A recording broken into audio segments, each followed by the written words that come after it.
Buying a home in Sandpoint could be the best decision that you've ever made, or it could be the most expensive mistake. From radon issues to railroad tracks, there are 7 hidden issues that could cost you thousands, or worse, it could leave you with buyer's remorse.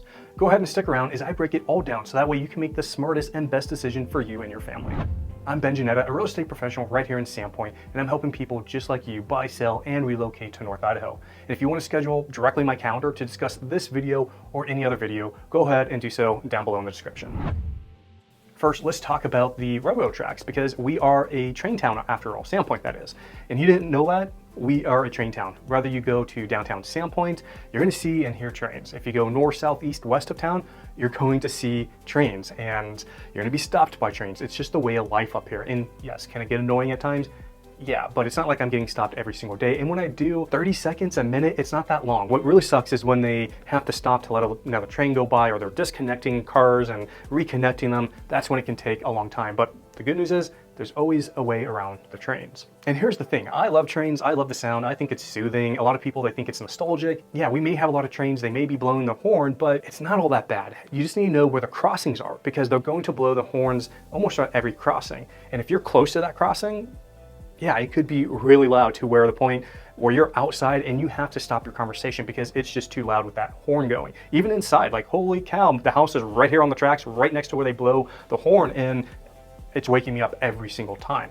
So just know in reference to your property, to the house that you're buying, where are they blowing that horn? There are a couple areas that you can escape the train. That is going to be like far east Sagal, northeast Sandpoint. If you can go up to Bonners Ferry, and you can definitely escape because there's not as many trains going up there and there's not as many tracks. Coeur d'Alene, same thing, not nearly amount as tracks, and there's just more areas to get away from the train altogether. If you don't like trains, you can still find a place up here, but let your realtor know. That way they can kind of pick the areas, look in the areas where it's not going to be as much of a nuisance.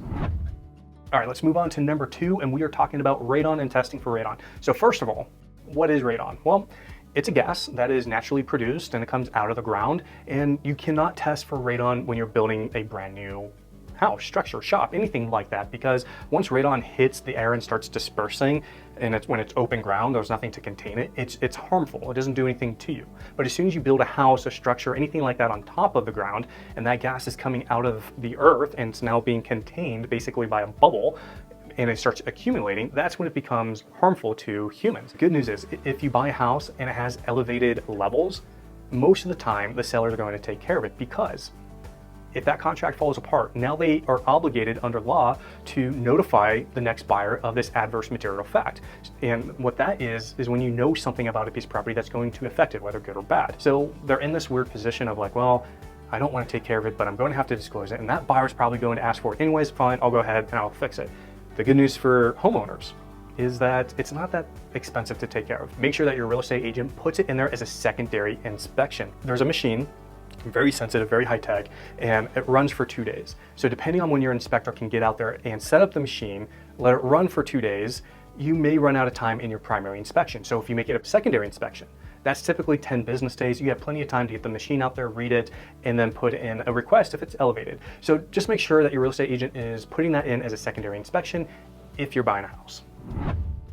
Okay, let's move on to milfoil. This is going to be number 3 on our list. And milfoil, it's an invasive aquatic plant and is found on the waters, and mainly on water that is not moving a whole lot. It's very stagnant water or very low flow water going through. You're going to see this along the river in some places and some smaller lakes. Round Lake comes to mind. You have Muskrat Lake and some other smaller lakes that don't have a lot of water flow going through them. So when you see photos of a waterfront property and it's not on Lake Pend Oreille, and Lake Pend Oreille can have milfoil, so don't think it's just the smaller lakes. But for the most part, if you're on Lake Pend Oreille, you shouldn't be seeing much of it. Even on the river, most of the river is going to be free of milfoil. If you're looking at waterfront and you're not on those 2 bodies of water, you might have some milfoil, especially Muskrat Lake. There's quite a bit out there, and you're gonna be all jazzed because you're gonna have this basically private lake to yourself. And then once it hits late summer, you start seeing all this green on the water surface, and that's what it is. It's just, it's ugly. It's not something that's enjoyable to look at. But much like radon, there's a way to get rid of it. You can hire a contractor, you can do it yourself, you can get with that government agency, Idaho Department of Lands or Water, and they can help you game plan to get rid of that invasive species. If your neighbors don't care about the milfoil, you're going to constantly be battling it and keeping it off your property. So just keep that in mind when you're buying waterfront. Is there going to be milfoil invading the property that you're wanting to buy? Let's stick with water, and we're going to be talking about dock permits. If you're going to be buying a piece of property and it has a dock on it, make sure you put in the offer that the permit for the dock gets transferred over to you.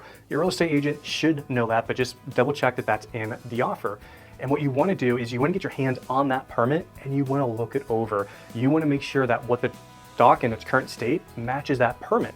Because if it deviates for any reason, I've had a client where they bought a dock, they added a kayak board hanger to put the kayak on, and that wasn't on the original permit. The seller needed to go back, revise the permit, get it reissued before closing. So make sure the dimensions, the length, the width, any additions, a boat lift, anything like that, a kayak rack like I just talked about, make sure that's all on the permit. Because if it's not, it's going to get denied and it's just going to prolong the entire process. All right, here's one of my favorite things, and we're on number 5 here, and we're talking about a slip inspection. We're not talking about a boat slip. We're getting away from the water now. We are now headed into city limits. It is the sewer that goes from your house that you're buying to the city main sewer line that ties into it. This is necessary with a house that has not been inspected or sold in the last 5 years. New construction, as long as you sell it before 5 years, you don't need a slip inspection. If somebody bought a house in 2010 and it got inspected and passed in 2010 and they went to resell in 2012, you don't need an inspection. If it was me, what I do for all my clients, I put in the contract that there's special language I use, and it's something to the effect of the seller needs to provide the buyer a letter from the city of Sandpoint of a past slip inspection. If I don't do this, and it's been 5 years and 1 day since it was last inspected or sold, and that sewer line failed, guess who's on the hook for that bill? Well, it very well could be the buyer, because nowhere in the contract does it say, if I leave that language out, that my buyer is responsible for it. So if I put that language in there, that means I'm putting the ball in the court of the seller to get me a pass test. If it didn't pass, then they have to pay for it. Make sure that your real estate agent, if you're buying a house within city limits in the Sandpoint area, to put language in there to protect you. All right, moving on to number 6, and we're gonna combine well and septic into one category. If you're gonna be buying a property that's out in the rural Sandpoint area, more than likely you're gonna have a well, you're gonna have a septic. Most of the time, you're gonna be fine on the well. We're gonna have the well report, we're gonna see how deep it is, how much production it's doing. Most of the time, you're gonna be completely fine stopping right then and there. But if you plan on having a large garden, a bunch of animals, and you're gonna have heavy use of that well, you might wanna go ahead and schedule a productivity test on that well to see what it's currently producing. And you also could test for the quality of the water, if it's potable, if it's drinkable. So that's really something easy to do. If you're just a family of 2, 3, 4, and you're not gonna have an extensive garden, you're not gonna have all the animals, and you're at 5-10 gallons per minute, there's a really high chance that you're not gonna have any issues with your well, and that additional test probably is not warranted. As far as your septic goes, I always write in the contract that the seller is going to have the septic pumped, get all their effluent, all their solids out of the tank, and then have it inspected. Now, pump the brakes, because the inspection is pretty light. It's not too invasive.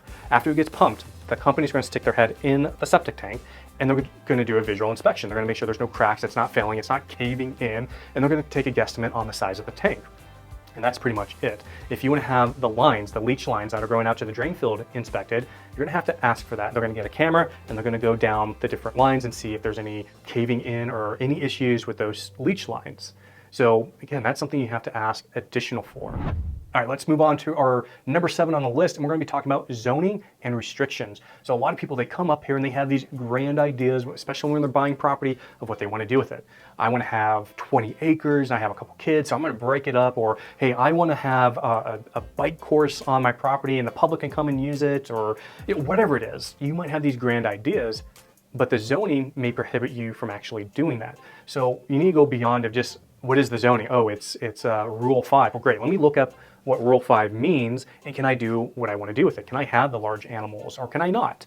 Can I subdivide it? Maybe, maybe not. So take this extra step. If you have big plans beyond, I'm just going to live there, and even if you want to have a couple small animals, check zoning to make sure that you can do it in that area. Now, luckily for my team and I, when it just comes to animals and what have you, we pretty much know when you say, hey, I want to buy this house in Selly Valley, yeah, you can have animals, because that's a farming community that's going to be completely allowed.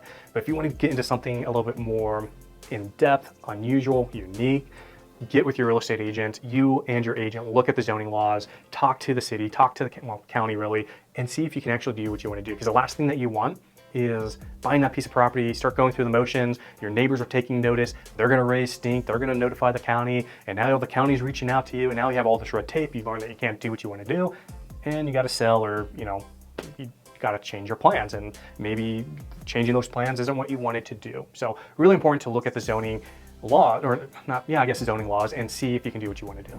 And there you have it. That's the 7 hidden issues that could cost you big when you're buying a house in Sandpoint. And if you're thinking about buying a home up here, I'd love to help you navigate the process and make the smartest, best decision for you. So feel free to schedule directly on my calendar. We can talk about this video, any other video, and I also want to hear from you. Have you ever purchased a home or property where your dreams were crushed, or because of zoning restrictions, you had a huge hidden cost?